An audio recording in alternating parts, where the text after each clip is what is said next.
Nous revoici pour le chapitre 12 intitulé « Résister aux forces spirituelles méchantes ». Point d'exclamation. Page 109. Paragraphe numéro 5. Satan et ses démons se sont fixés un objectif malveillant, détourner les humains de Jéhovah Dieu.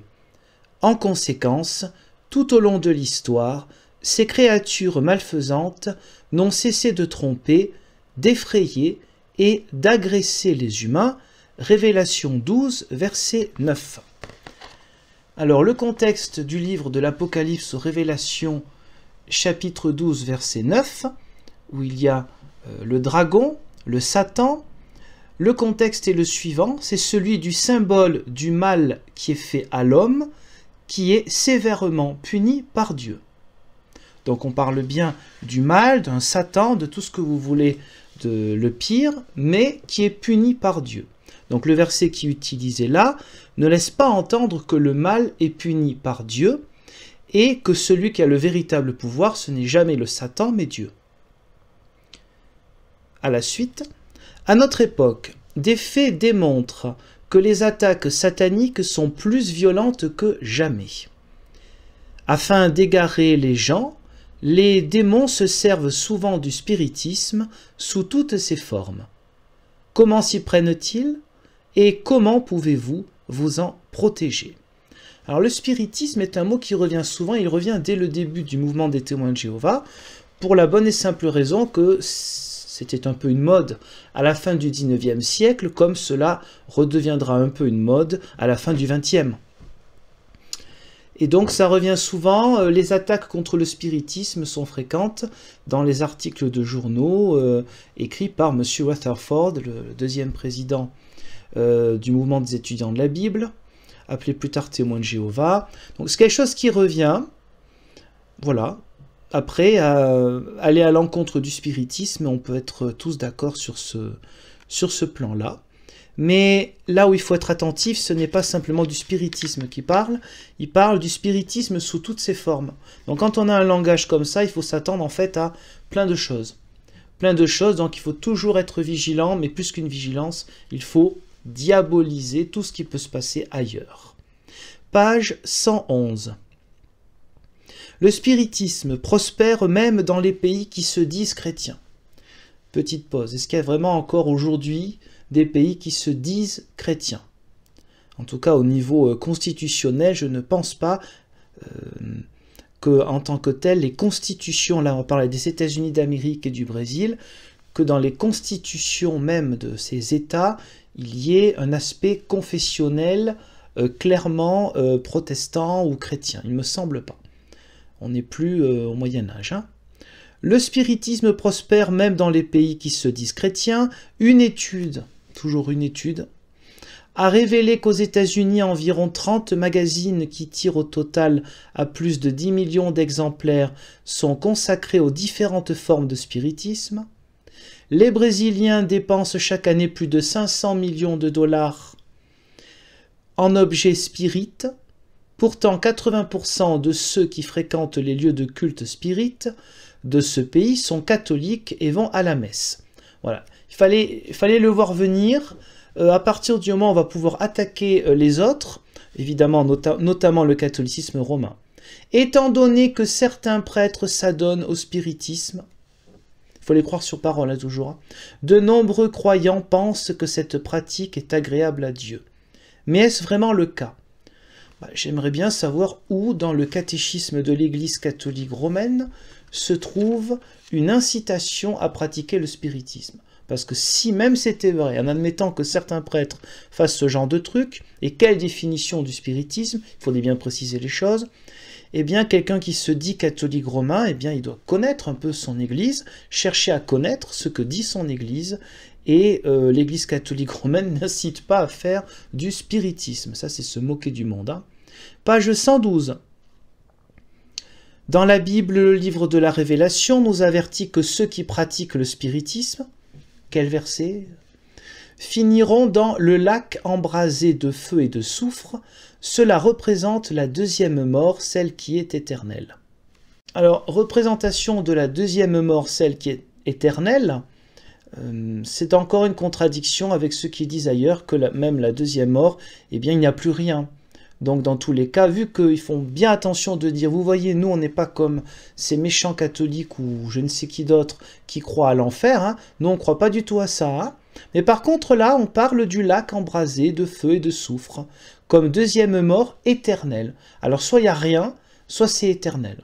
Le rien qui est éternel est quelque chose qui cloche. Hein. Un peu plus loin, nous sommes au numéro 9 de la page 112. Jéhovah a envoyé des esprits bons, des anges justes, pour communiquer avec certains humains avant que la Bible ne soit entièrement rédigée. Voilà, ben, croyez-les sur parole. Hein. Page 113. Si vous êtes affligé par la mort d'un être aimé, un membre de votre famille ou un ami intime, vous pourriez être facilement attiré par un autre appât, les appâts de Satan. Un médium pourrait vous confier des renseignements particuliers, ou vous parler en imitant la voix de la personne décédée. Alors pour ce qui est des appâts, il faut rappeler que, notamment en lisant les rubriques nécrologiques, les témoins de Jéhovah viennent à votre porte. Donc au niveau de l'appât, c'est l'appât de la souffrance, de la difficulté, de la faille, au moment où on est plus faible, que ces personnes viennent pour vous prêcher une bonne nouvelle qui est en fait une nouvelle où il y a le diable partout et où on pense qu'à soi parce qu'il faut quand même se sauver soi-même et revenir sur le paradis sur terre. Voilà la bonne nouvelle. Donc les appâts, c'est quelque chose qu'ils connaissent bien. Les appâts, chez eux, eh bien, c'est votre propre souffrance. 114. Souvenez-vous du récit des attaques que Satan avait lancées contre Job, un serviteur de Dieu. Le diable avait provoqué la perte de son bétail, la mort de presque tous ses serviteurs et même celle de ses enfants. Bon, c'est un rappel du littéralisme, c'est-à-dire de prendre la Bible à la lettre, et même en prenant la Bible à la lettre, c'est un non-sens complet, car il y a presque un côté tragico-comique dans le chapitre 1 de Job, entre le dialogue entre Dieu et le Satan, sur qui est intègre, etc. Donc prendre ce livre à la lettre, c'est vraiment non seulement un manque de sérieux, mais se moquer du monde. Ce livre vaut plus que ça, il parle du combat du croyant dans l'épreuve, ce qui est bien plus important, profond et concerne eh bien, tous les croyants à un moment ou un autre, que de prendre ça à la lettre et dire « Regardez comment Satan a fait du mal, il est dangereux ». Page 115, le numéro 16. Comment pouvez-vous affermir votre foi? En continuant à étudier la Bible et en appliquant ses conseils dans votre vie. La solidité de votre foi dépendra en grande partie de la robustesse de son fondement, qui est la connaissance de Dieu. Petite pause. La foi, pour un chrétien, elle est centrée en Jésus-Christ. Même si on a besoin évidemment de la connaissance de Dieu telle qu'elle nous est donnée dans les Saintes Écritures, c'est le Christ qui est au cœur de la foi chrétienne. Ce n'est pas la connaissance, c'est un être humain et divin qui est le cœur de la foi chrétienne. C'est une personne. Je reprends. Ne pensez-vous pas que la connaissance exacte que vous avez acquise et prise à cœur grâce à votre étude de la Bible a affermi votre foi? Romains 10, versets 10 et 17. Alors, Romains 10, le contexte. Il est question effectivement de la foi intérieure qui doit se manifester en confession de foi. Paul incite les chrétiens de Rome donc à dire clairement leur foi. Donc là, on peut remarquer que le verset est dans un contexte qui colle bien avec ce qu'il demande, c'est-à-dire qu'une fois que vous avez compris la vérité, enfin qui est la leur, vous pouvez faire un pas en avant avec eux. Bon. Là-dessus, c'est logique. Par conséquent, si vous continuez d'étudier et prenez l'habitude d'assister aux réunions des témoins de Jéhovah, petite pause, ils disent à plusieurs endroits, le mot Trinité n'est pas dans la Bible, témoin de Jéhovah non plus, hein, parce qu'être témoin, non, c'est disciple du Christ, ou chrétien. mais pas témoin de Jéhovah. Je ferme la parenthèse parce que ça revient plein de fois. Vous vous rendez compte, le mot Trinité n'est pas dans la Bible, c'est bien la preuve que c'est du n'importe quoi. Bah, témoin de Jéhovah, certainement pas. Hein. Je reprends. Votre foi s'en trouvera certainement affermie. Romains 1, 11, 12, Colossiens 2, 6 et 7. Le contexte dans Romains 1, 11 et 12, c'est Paul qui a le désir d'être réconforté par la foi commune qui est celle à la fois des chrétiens de Rome et sa propre foi personnelle. Donc le contexte colle aussi. Colossiens 2, 6 et 7. Appel de Paul aux Colossiens à la fidélité du Christ, à vivre en action de grâce, en réponse à la grâce reçue. Alors, le contexte de la grâce reçue, on est loin d'ici, hein, et la grâce n'existe pas ici. Hein. On parle à certains moments de choses imméritées pour parler de la grâce, mais l'insistance sur la grâce de Dieu, vous pouvez la rêver hein, dans ce genre de doctrine. Donc là, le contexte ne collerait pas vraiment. Elle sera pour vous, donc la foi qui est bien sûr la vraie, c'est-à-dire celle des témoins de Jéhovah, elle sera pour vous un rempart puissant contre... Ah oui, ça fait longtemps qu'on ne les avait pas vus ceux-là. Hein.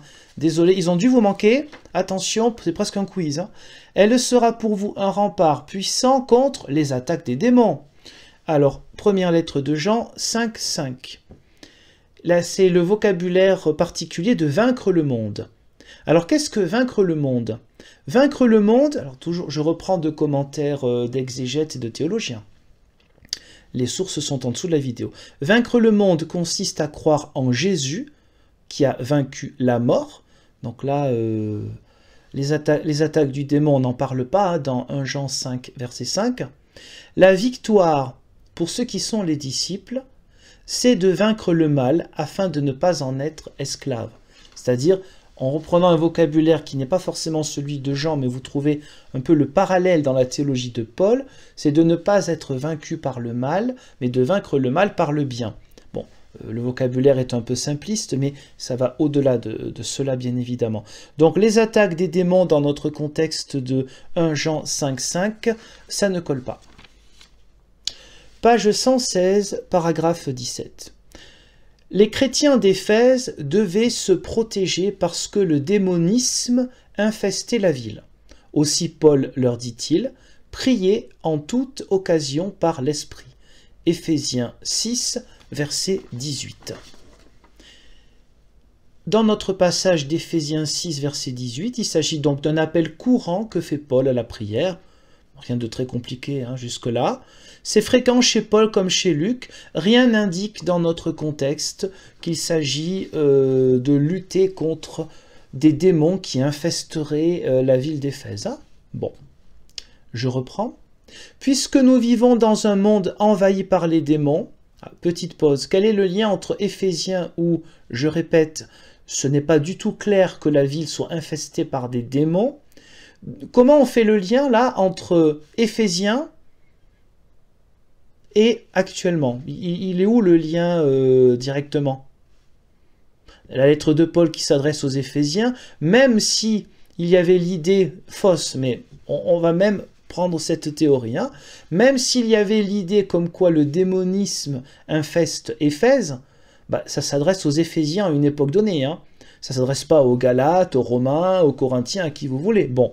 Mais non, on passe d'Éphésiens à, paf, aujourd'hui, comme ça, par magie. Donc je reprends. Puisque nous vivons dans un monde envahi par les démons, il est capital de prier intensément pour que Dieu nous accorde sa protection et que nous puissions ainsi résister aux esprits méchants. Nous pouvons également bénéficier de l'aide spirituelle et des prières des anciens de la congrégation chrétienne. La confession de foi importante dans les évangiles comme quoi Christ est vainqueur, on ne la trouve pas ici. Il s'agit toujours de lutter contre un pouvoir terrible du diable comme si le Christ n'avait rien fait sur la croix.